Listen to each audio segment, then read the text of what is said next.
Hey guys, today I'm going to make a sausage, potato, and egg skillet. So let's get toasting. I have a couple of russet potatoes here, but you can use as many as you want. These take the longest to cook, so we'll get these going first. So I just cut them in half like that, and then right down the center like that, and then maybe just 2 or 3 cuts on each side like this. Thinner you cut them, the crispier they will get.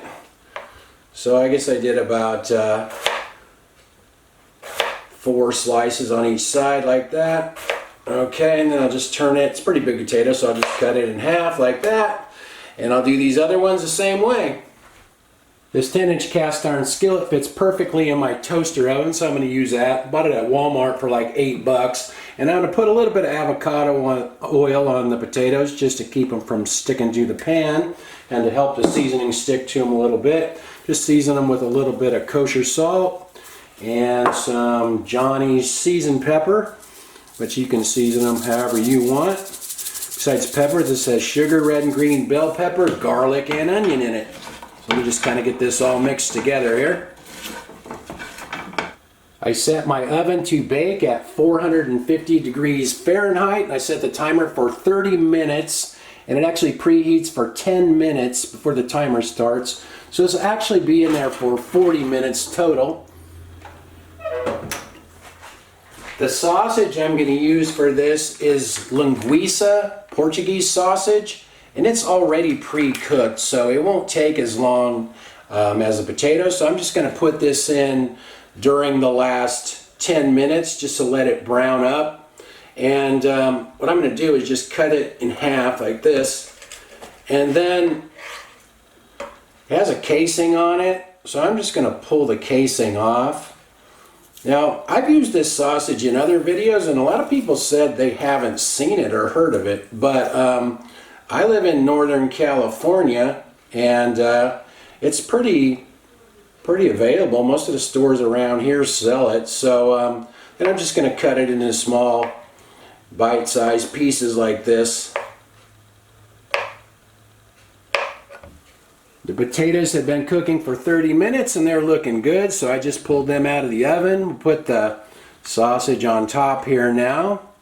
And you know, I don't think I'm going to add the eggs yet. I'm going to let this cook for about 5 minutes or so before I add the eggs, because I like runny yolks and I think they would probably get cooked all the way through if I put them on right now. So my camera shut off in the middle of that last clip, so if it ended kind of abruptly, that's what happened. Anyway, I got that back in there. That browned up for about 5 minutes or so. Now we'll just crack a couple of eggs here on top and see how this goes. Hopefully I can do it without breaking the yolk, but if I do, then I guess that's the way it goes. All right, looking good. Now we'll get that back into the oven until the eggs are cooked. It's been about 5 minutes. Let's see how my eggs are doing. Looks beautiful to me. Sausage is golden brown. I'm getting that out of there. This looks like it turned out pretty good. Let's dig in here. Put a little piece of parsley on top just to make it look pretty there. Oh yeah, my eggs look like they're cooked good. Potatoes are crispy. That looks good. Heck yeah, let's try that out.